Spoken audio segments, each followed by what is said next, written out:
May panibagong Honda City tayo na gagawin ngayon mga boss. Ang concern lang ng may-ari nito mga boss, nag-overheat daw ang makina niya. At dito sa exhaust, dito sa tambutso niya, mausok.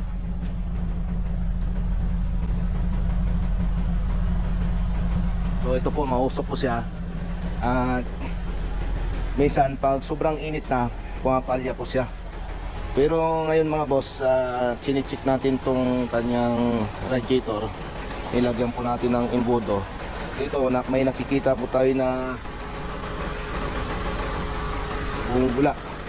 Itong bula po na yan hindi nawawala.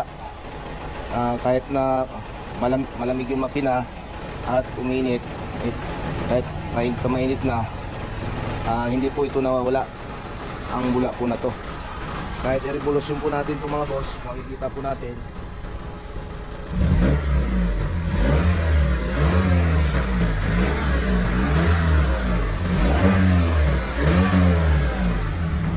pinalitan na po ito ng bagong radiator. Kasi nga yung unang radiator na nakakabit dito sumabog. So sumabog po siya. Siguro itong makina nito, wala na po tayo ibang makita na dahilan kung saan po nanggaling itong presyo na to. Dito sa radiator, bago naman, hindi naman barado to. At ang thermostat daw, pinalitan na rin thermostat valve. So ganito pa rin po ang nangyayari sa kanyang coolant. So yun lang po ang gagawin natin. Ang gagawin natin ito mga boss, babaklasin natin to cylinder head. Dahil ang sira po ito, nasa cylinder head gasket na ang sira nito. So ayan mga boss, natanggalan natin ang cylinder head. Dito po sa number 4 na piston, kitang kita po may langis ang piston niya sa ibabaw. So aalamin po natin dito mga boss sa cylinder head naman, dito sa kanyang engine valve. Kitang kita natin ibang kulay rin dito. Kulay puti po yung pinaglalapatan ng engine valve. Dito mga boss, maaari po pumasok na rin po ang tubig dito. Kaya po bumubulwak yung tubig sa radiator. Ito po yung cylinder head gasket niya. So sobrang itim na po. Ibig sabihin sunog na yung gasket at pinaglalapatan ng gasket po. Maaari po singaw na po itong cylinder head gasket niya. Ang gagawin lang po natin dito mga boss, dahil nabuksan na po natin ang kanyang cylinder head, natanggal na ito, para makapanigurado tayo na hindi tayo mapagtyaban sa trabaho. I-check po natin ang piston ring po nito.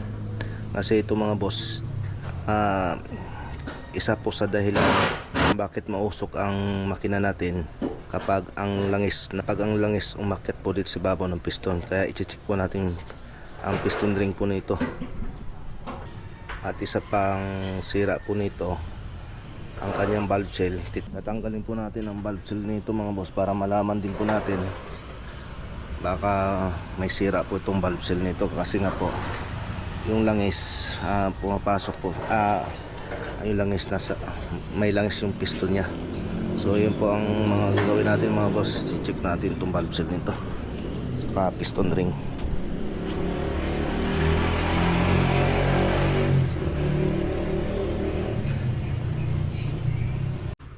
Ngayon, alamin po natin ang piston ring niya. Kasi ang piston ring nito mga boss, ito.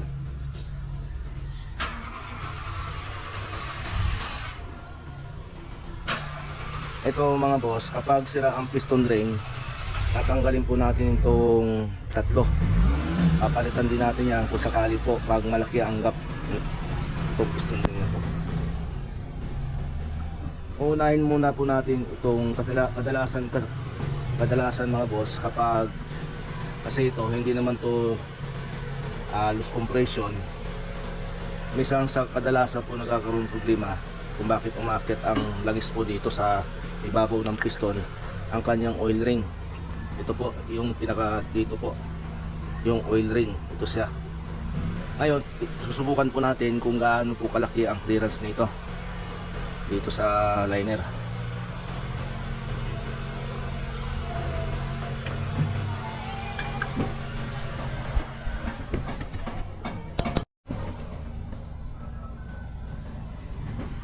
So ito mga boss, sobrang laki po ng clearance nito.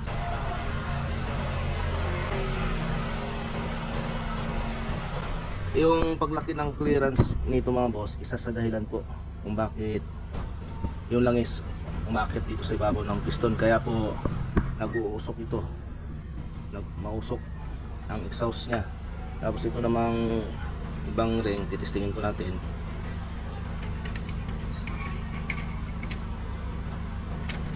Ito yung second ring.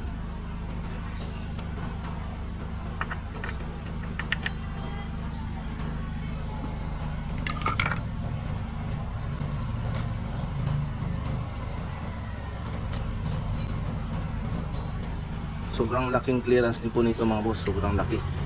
Tapos sunod natin yung first groove na piston ring, ito yun. Titingnan natin.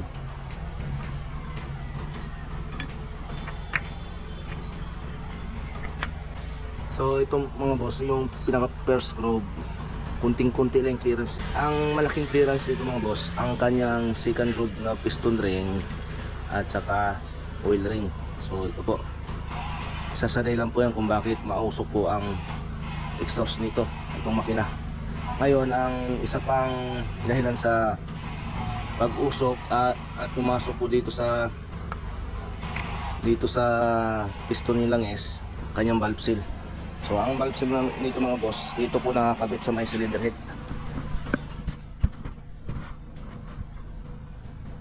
So dito po nakakabit sa pinaka valve guide. Ito po yung engine valve nya. Tinanggal na po natin. Ang valve seal nya, ito po.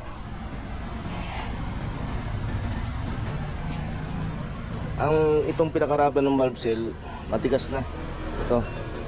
Kaya isa po sa dahilan to kung bakit yung langis pumapasok po sa piston. Isa sa dahilan din po ito sa pag-usok ng ating makina, kung bakit mausok. So ito lang po ang gagawin natin mga boss.